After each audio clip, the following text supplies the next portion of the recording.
recording of me. Say hi to everyone who's at home. Hi. Hey, guys. All right, so what are the benefits of designing a robot on a computer?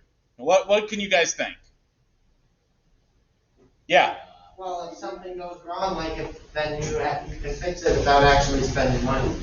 It's to save money because a lot of the design process is about making a plan before you start spending money on materials and have no idea what to do. If you're building a house and you just buy a bunch of wood but you have no idea what you're trying to build, you're going to waste a lot of money. Same idea. All right. So, let's see here. Moving on. So when we're talking about designing on a computer, we're using the term CAD. Computer-aided design allows people to have a visual of what they're planning. Okay, sometimes I can't think like with numbers. I need to visualize it. So this is a really good way. It's like drawing something out, but I stink at drawing, so I use a computer. It allows for precision that would require much more planning than if we did this on paper. All of what is done on a CAD program could be done on paper, but this just does it faster. With proper programs, you can see how parts fit together and interact. However, in our class, we're going to be using a basic program that allows us to pretty much only design the single object. You can put two objects together, but it's really not that complex. It's a rudimentary program. It doesn't allow for great precision. It's not efficient for testing how parts fit together, but it does allow us to see how to CAD and a basic object. So we've been using Tinkercad, and today we're going to be focusing on that. High-level information that you will not be tested on. So you don't have to know all of this, but when you draw a square, it has 4 points, and each point has an XY coordinate that kind of records where it is in space. When you draw a cube, you have 8 points, and each has an X, a Y, and a Z. How far in the distance I am, how far in the width I am, and how high I am.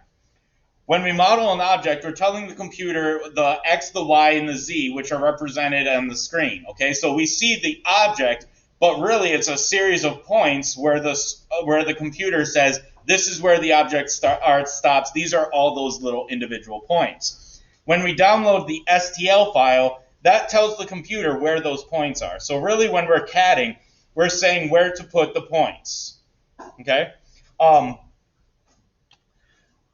So then we have this program, Ultimaker Cura. Cura is a program that reads that STL file we download, the list of X, Y, and Z coordinates, and translates that into a file that the 3D printer uses to make the motors move and the printer head to those locations. Now I'm going to take the camera here and try and show. We've got the 3D printer here. Here is my X, here is my Y, and if I scroll this up and down, that's my Z. Okay, Do it again. So do it again. X, Y, and then going up and down here is Z. So it's telling the motors where to go in order to create the object. And then it's got a different motor that extrudes the filament. It pushes the filament out and says, okay, I need this much filament in this spot, this much filament in this spot. It's like very complex if we were to do that on paper, but the computer is able to do that in no time flat. This is called fusion deposition modeling, and that is a term I'm going to want you to know for testing. Fusion deposition modeling, FDM, is dropping a melted plastic, ABS, or this is a PLA filament, into layers, and as it cools, it hardens, and it builds up a structure.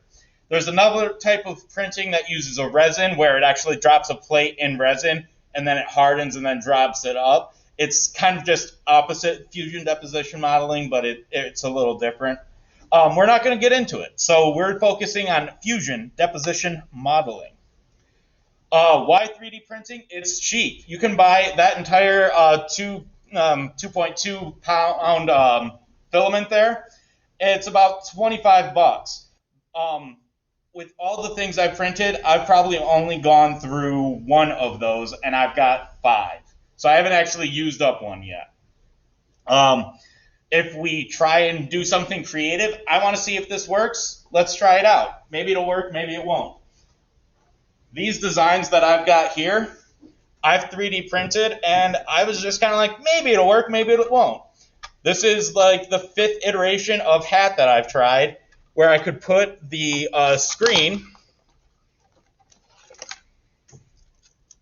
fit it into here, use less filament so I don't have a top up here, but now I've got screw holes in the back.